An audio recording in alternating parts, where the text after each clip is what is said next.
There's a reason we're afraid of mirrors, not because they reflect who we are, but because sometimes they show us something else, something watching, something waiting. Elena was a skeptic, a woman of science, until she stepped inside the room that shouldn't exist, a room where her reflection had plans of its own.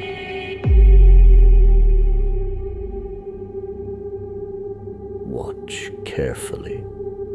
The person in the mirror might not be you anymore. Elena Marsh didn't believe in ghosts. A clinical psychologist, she built her career by dissecting the mind, exposing delusions, and reinforcing reality. But even the sharpest minds can crack under the right pressure. When Elena's estranged Aunt Lydia passed away, she inherited the old Victorian manor in upstate New York. The house had been unoccupied for decades, its grandeur slowly giving way to decay. Elena saw it as an opportunity, a real estate asset, maybe even a quiet place to work on her book. But the house had other plans. Her aunt, who had lived alone, was rumored to have strange habits, rooms she refused to enter, mirrors always covered, even when visitors were around. But to Elena, these were just whispers, old wives' tales, nothing more. That was until she found it. The mirror room.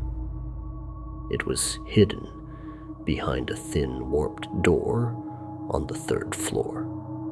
No knob, just a push to open. The room inside was perfectly circular. No windows, no furniture, just mirrors. Wall to wall, floor to ceiling, mirrors. For a brief moment, Elena stood in awe. The reflection stretched infinitely before her, and she couldn't help but marvel at the beauty, an endless sea of Elena's staring back. Then she noticed something, a small distortion. One reflection smiled. She hadn't. Shaking off the strange feeling, Elena returned the next day with her phone. She recorded the room at precisely 1:14 p.m. At 1:15, she saw it, one reflection on the far left, moved slowly, deliberately. Then it mouthed 2 words. Find it. Elena's heart skipped a beat. The words weren't from her own lips. No, this wasn't a trick of the light. Something, someone was in that mirror.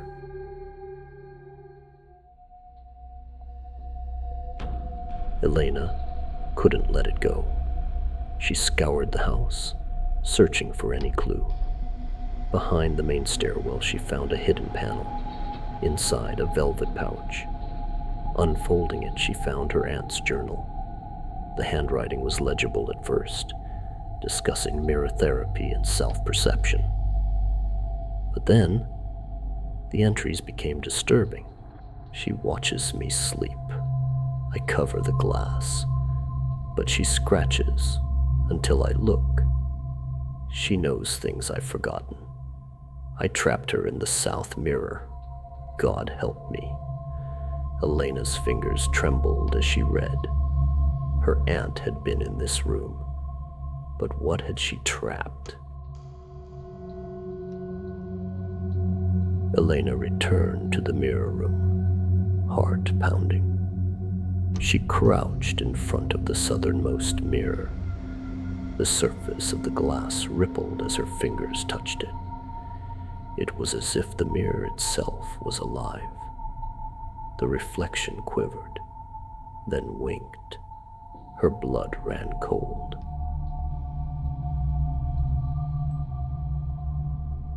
The days bled into one another. The house felt more oppressive.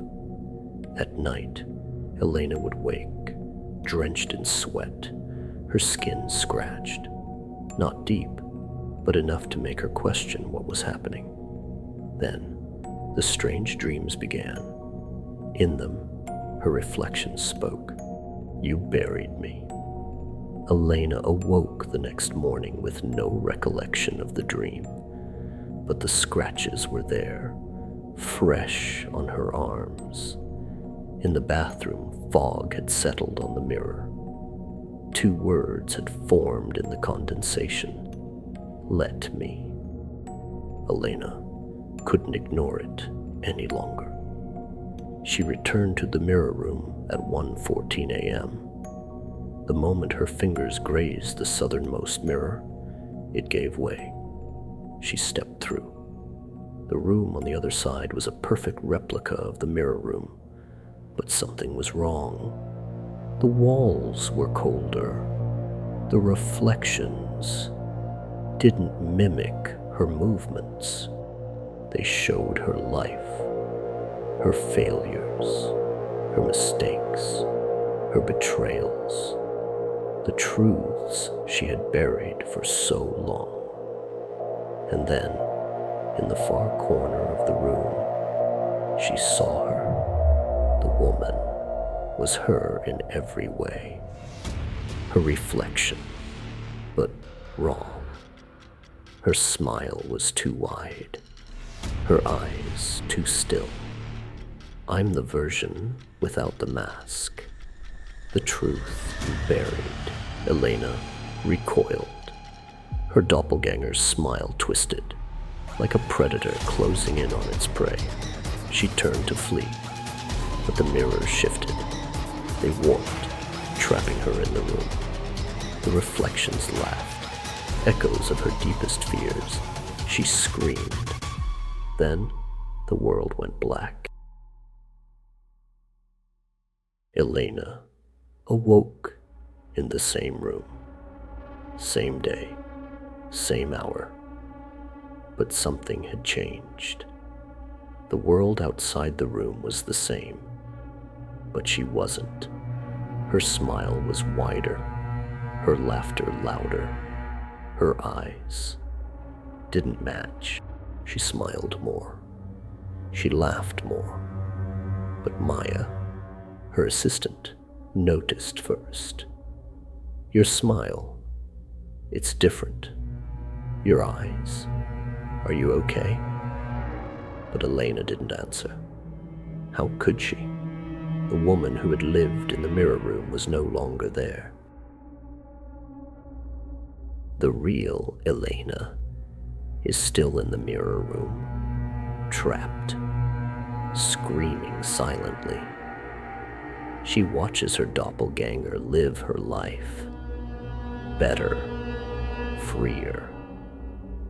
The world sees her as new, open, confident.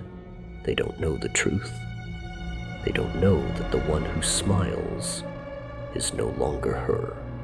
Years later, the house was sold. Developers moved in, eager to modernize. They converted the mirror room into a wine cellar, unaware of its cursed history. Yet one mirror remained, the southernmost mirror, cracked but intact. No one could explain the faint tapping noises that echoed through the cellar at night. And sometimes, if you look carefully at the cracked glass, you could see a faint movement, a mouth forming 2 words. Let me.